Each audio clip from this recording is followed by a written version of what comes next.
Searching iMapp by owner name. So we could have turned this into a very long video because there's many different ways to do this.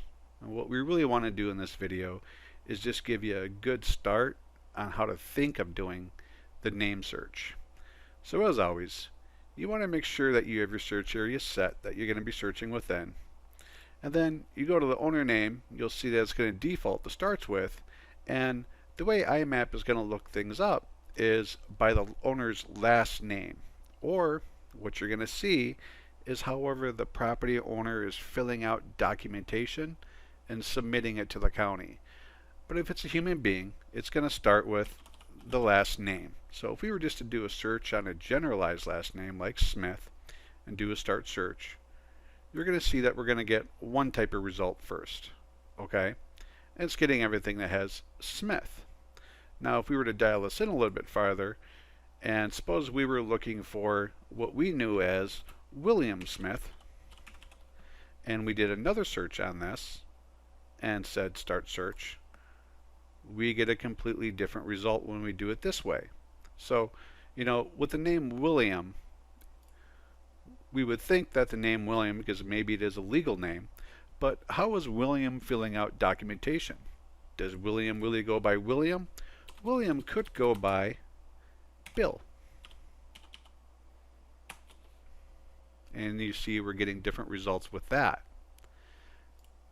You'll also see that in some cases on the documentation that, what if William is only using his first letter of his first name on the documentation?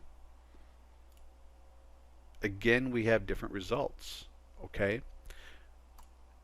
You'll also notice that sometimes you're really going to have to put your thinking caps on and how you're searching for the individuals, because we're using starts with. Now if you switch this and you said, suppose you were looking for potential investors or some kind of entity, we could say contains. I could go in here and I could say holdings, and it's only going to pull up everything with holdings in the entity name. Or you'll notice that in the state of Florida, there seems to be a lot of owner names with the name trust in it, like a revocable trust. So we could say trust to keep it simple. Start search.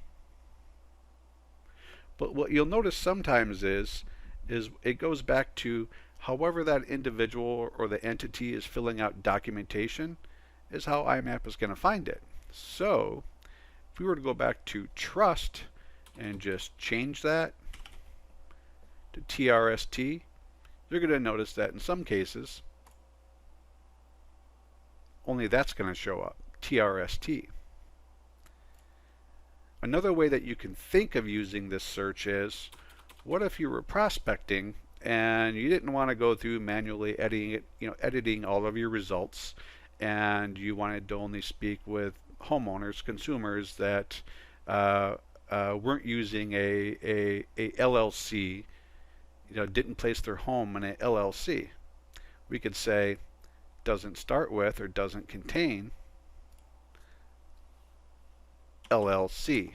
And then when you build your search, if you had a property zip code and a sale date and a property type and things of that nature, the results wouldn't have any owners that had LLC in the owner name.